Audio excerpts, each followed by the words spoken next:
Assalomu alaykum qadrdon muxlis. Siz bilan siz bilgan va kutgan kanal Turfa olam. RIA agentligining Rossiya Mudofaa vazirligi hisobotiga tayanib ma'lum qilishicha, Rossiya havo kuchlari 26-iyun kuni Donetsk Xalq Respublikasining Nikolayevka shahri hududida joylashgan Slavyansk issiqlik energiya stansiyasida Ukraina qurolli kuchlarining vaqtinchalik joylashuv nuqtalariga 3 ta FAB-1500 avia bombasi bilan zarba bergan. Ma'lumotga ko'ra, dastlab Rossiya qurolli kuchlari razvedka bo'linmalari tomonidan Donetsk Xalq Respublikasining Nikolayevka shahri hududidagi Slavyansk issiqlik energiya stansiyasi hududida Ukraina qurolli kuchlarini 81-alohida aeromobil brigadasi bo'linmalarini vaqtinchalik joylashuv nuqtalari aniqlangan. Keyin esa qo'mondonlik aniqlangan nishonlarni aviatsiya vositalari yordamida yo'q qilish to'g'risida qaror qabul qilgan. Qayd etilishicha, Rossiya havo kuchlari ekipajlari Ukraina brigadasini vaqtincha joylashuv nuqtalari koordinatalari bo'yicha 3 ta FAB-1500 avia bombasini qo'llab zarba bergan. Obyektiv nazorat vositalari orqali real vaqt rejimida aniqlangan nishonlarga to'g'ridan-to'g'ri zarbalar berilishi oqibatida Ukraina Slavyanskdagi so'nggi 81-aeromobil brigadasi yo'q qilingan. Brigadani bomba zarbasidan omon qolgan qismi esa taslim bo'lgan. Bundan tashqari 26-iyun kuni Rossiya Mudofaa vazirligining ma'lum qilishicha, Rossiya havo kosmik kuchlari Qizil limandan chekinayotgan Ukraina qurolli kuchlariga 6 ta avia bomba bilan, shuningdek, dam olish bazasi binosida yashiringan Ukraina harbiylariga yana 4 ta avia bomba bilan zarba bergan. Hisobotdan ma'lum bo'lishicha, G'arb bo'linmasi manfaatlarini ko'zlab Rossiya havo kosmik kuchlarini Su-34 samolyotlari ekipajlari Qizil limandan chekinayotgan va Shurova aholi punkti hududida yashiringan Ukraina qurolli kuchlarini 63-alohida mexanizatsiyalashgan brigadasi jangarilariga 6 ta avia bomba bilan zarba bergan.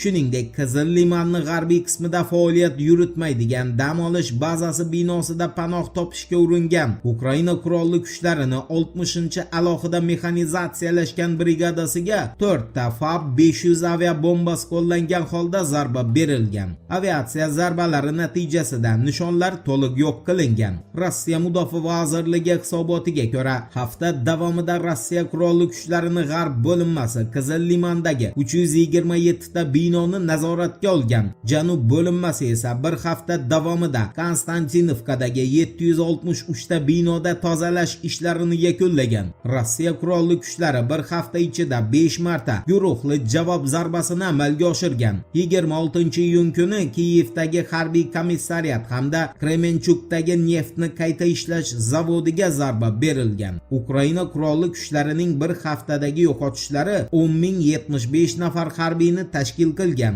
27-iyunga o'tar kechasi Rossiya havo mudofaa tizimlari maxsus harbiy operatsiya hududidan tashqaridagi Rossiya hududlarida Ukrainaning 660 ta dronini urib tushirgan. Aytgancha 26-iyun kuni Rossiya va Ukraina 160 ga 160 formulasi bo'yicha harbiy asirlar almashinuvini amalga oshirgan.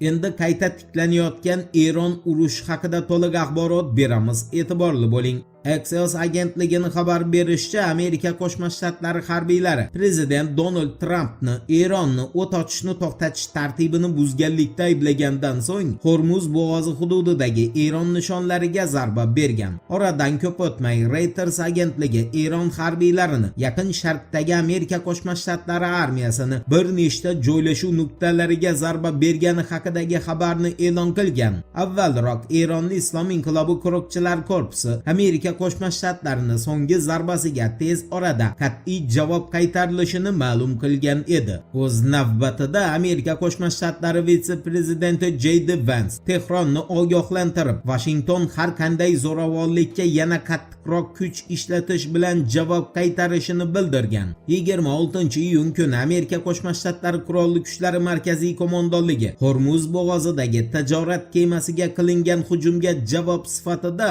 Eron hududiga zarbalar berilganini tasdiqlagan. Ommaviy axborot vositalari Eronning Sirik shahri atrofida portlashlar sodir bo'lgani haqida xabar berdi. Irib teleradio kompaniyasi ma'lumotiga ko'ra, 2 snaryad mahalliy teleminoraga kelib urilgan. PBS News telekanali jurnalisti Nick Shifrinning ta'kidlashicha, Amerika Qo'shma Shtatlari havo kuchlarining 6 ta samolyoti 4 ta nishonga hujum qilgan. Uni ma'lumotiga ko'ra, 26-iyun kuni Eronning Sirik shahrida joylashgan radiolokatsiya qurilmalari hamda raketa va dronlar saqlanadigan omborlar zarbaga uchragan. Jurnalist Nick Shifrinning izohiga ko'ra, bu Eron urushini qayta tiklanishi mumkinligidan daraklik bermoqda. Voqealar rivojini birgalikda kuzatamiz. Turfovlan bilan qoling. Siz kutgan kerakli ma'lumotlar hali oldinda.